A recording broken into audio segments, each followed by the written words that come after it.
ce débat, j'accueille aujourd'hui Sophie Oconi. Bonjour. Bonjour. Vous êtes députée UDI Agir et indépendant d'Indre-et-Loire. Face à vous, Richard Liogé. Bonjour. Vous êtes député La République En Marche de Moselle. Bienvenue. Tout d'abord, une réaction. Emmanuel Macron, ce matin, au Conseil des ministres, a dénoncé le cynisme et l'irresponsabilité de l'Italie. Sophie Oconi, vous partagez ces propos du chef de l'État ?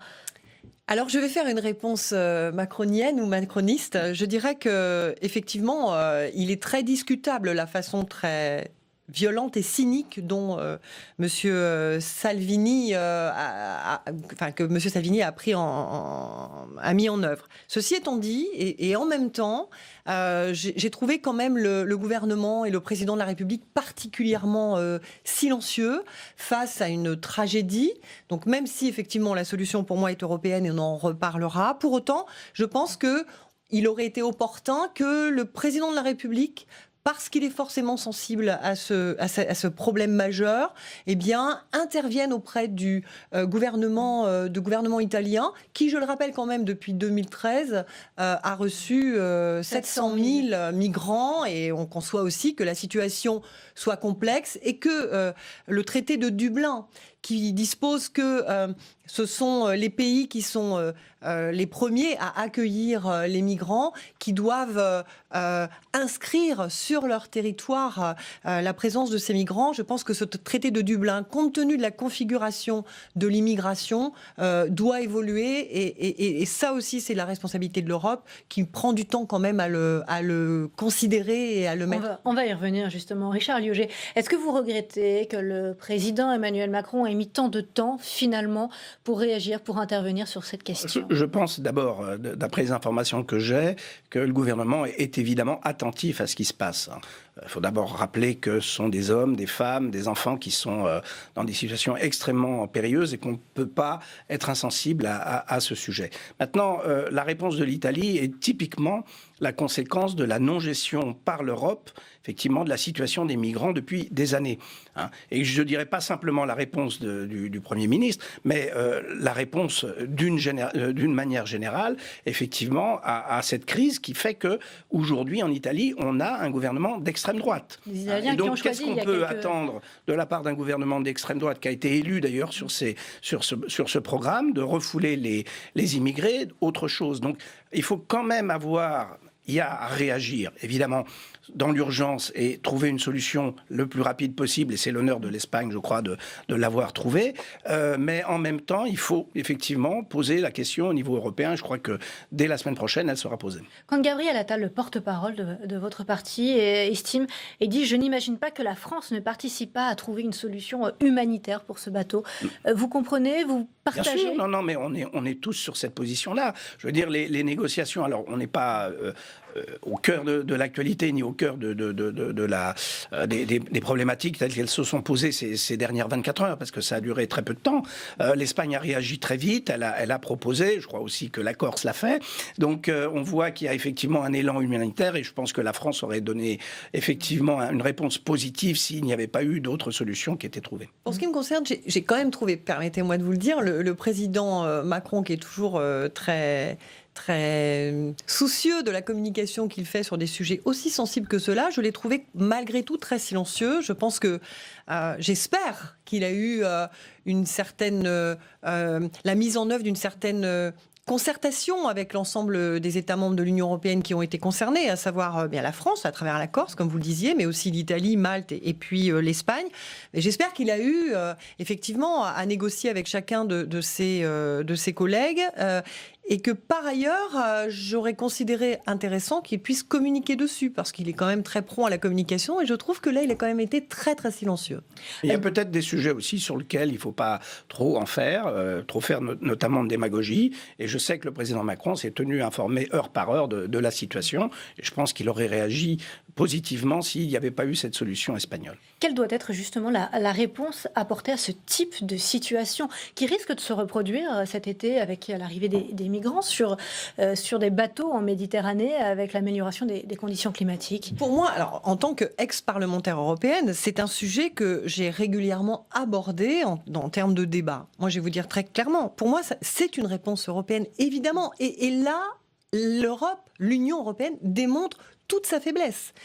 Sa capacité à contraindre, normer, réglementer et son incapacité à des politiques ambitieuses, notamment dans la gestion de l'immigration. L'Europe doit contraindre les pays à accepter, à accueillir ces migrants sur leur territoire. Moi, je ne pense pas qu'on doit faire comme ça. Je pense qu'on doit typiquement faire ce que font les États-Unis, le Canada, l'Australie, c'est-à-dire une agence européenne de l'immigration qui à la fois gère les flux migratoires, c'est-à-dire que vous avez des États membres qui ont besoin d'immigration parce que leur solde démographique est déficitaire pour eux. Pour nous, ça n'est pas le cas, donc on n'a pas le même besoin de main-d'œuvre. Et donc, on doit faire une agence qui soit dans l'incitation, l'accompagnement de l'accueil de personnes immigrées, et non pas dans la contrainte. Ceci étant dit, on doit parallèlement gérer aussi la problématique de ces réseaux de passeurs qui sont, pour moi, c'est un crime contre l'humanité. Et donc, on a la capacité à les retrouver. La preuve, c'est que régulièrement, des médias ont la capacité d'aller interroger ces hommes et ces femmes dans les pays dont ils sont à l'origine des réseaux de passeurs. Donc, il faut qu'une police européenne qui soit de façon très ambitieuse, très courageuse, dotée d'hommes et de femmes, mais aussi d'un financement important, puisse aller éteindre ces réseaux de passeurs. Tant qu'on laissera ces hommes et ces femmes s'enrichir sur le dos de la misère de leur pays, alors on ne pourra jamais réguler les flux migratoires. Richard Lioget, faut-il justement que l'Europe gère à son niveau, à un niveau supranational, la question de l'immigration ? J'ai absolument rien à rajouter à ce que ma collègue vient de dire, mais je voulais simplement dire que les interventions extérieures de la France sont aussi un facteur très important.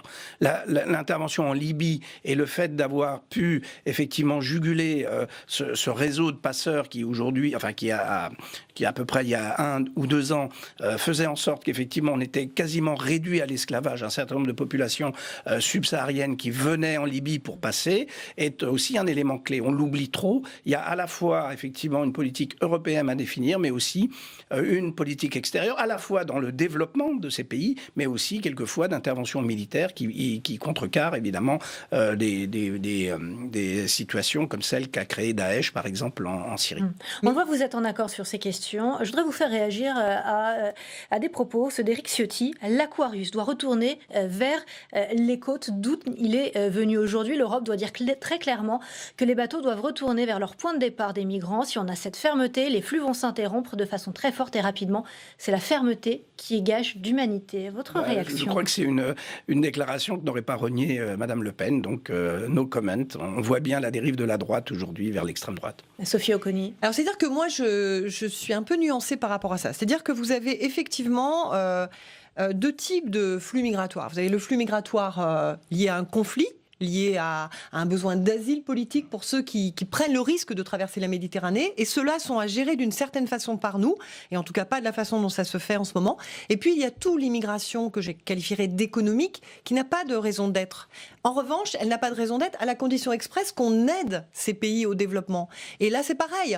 L'Europe, la France, mais l'ensemble des États membres de l'Union européenne et l'Union européenne en priorité doit intervenir pour le développement agricole, l'accès à l'eau, le plan Borloo, plan Afrique, énergie Afrique. C'est un vrai sujet. Ce qui était la faiblesse de l'Afrique hier, c'était le soleil et le vent. Aujourd'hui, avec les énergies renouvelables, c'est un véritable atout. Ils ont accès à l'eau, soit par le dessalement de l'eau de mer, soit par le captage dans la nappe subsaharienne, par exemple, les nappes subsahariennes.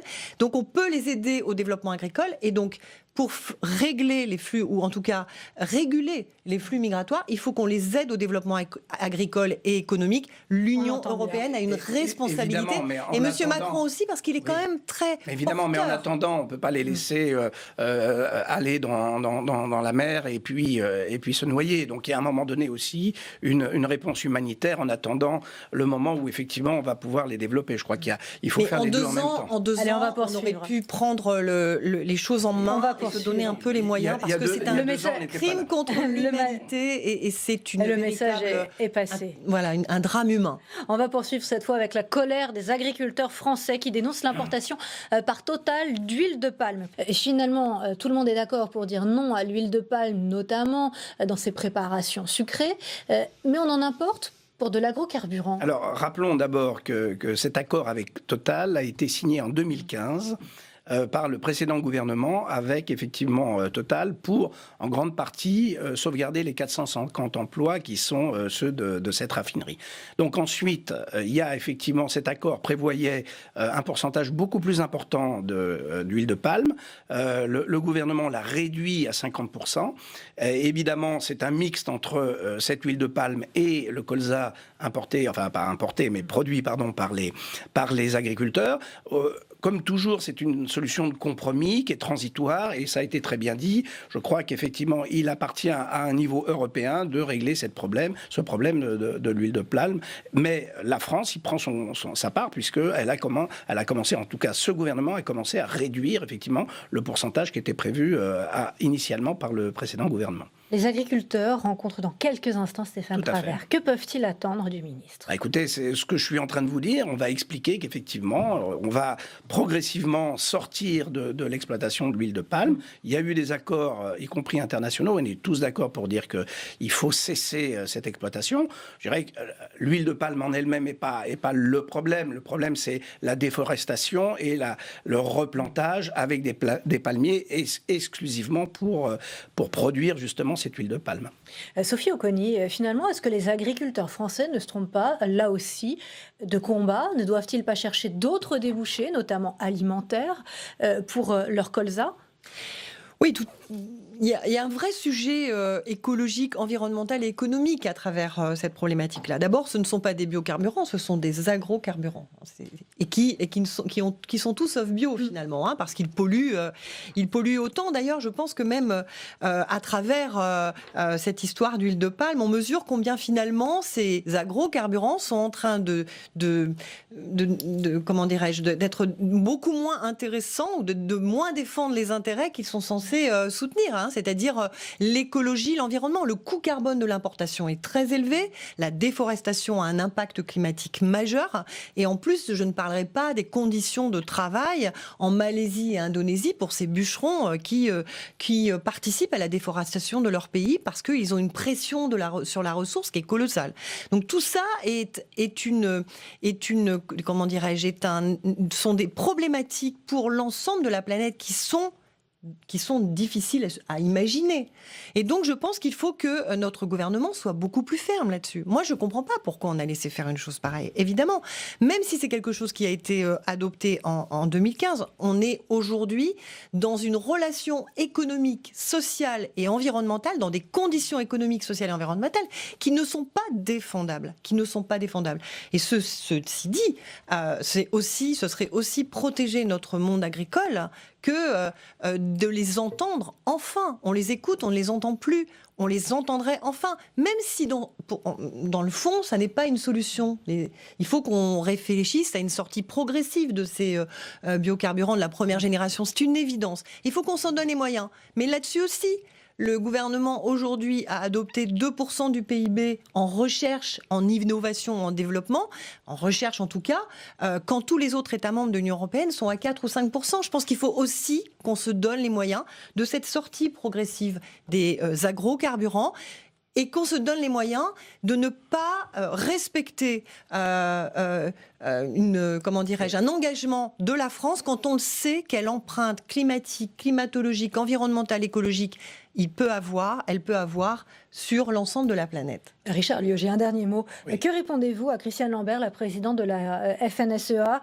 qui vous dit finalement le gouvernement défend 450 emplois à la MED alors que ce sont 100 000 producteurs de colza qui sont menacés? Oui, enfin je ne sais pas si ce sont 100 000 producteurs de colza. Je pense qu'il y a effectivement un problème dans l'agriculture. D'ailleurs, la loi que nous devons voter, effectivement, prétend quand même régler une partie des problèmes qu'ils ont avec la grande distribution pour essayer de leur donner effectivement des moyens supplémentaires, et ça on en a tout à fait conscience.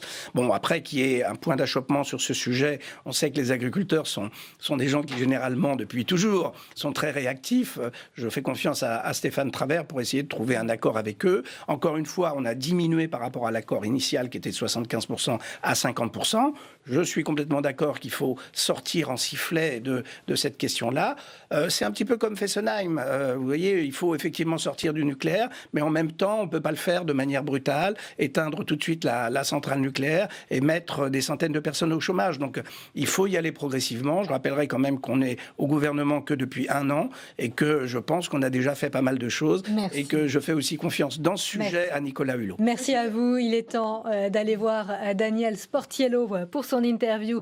Merci à vous, Sophie Oconi. Merci, Richard Liaget, d'avoir participé à ce débat. Tout de suite, nous vous retrouvons, Daniel, avec votre invité, avant bien sûr les questions au gouvernement. Moi, je vous retrouve à 16h.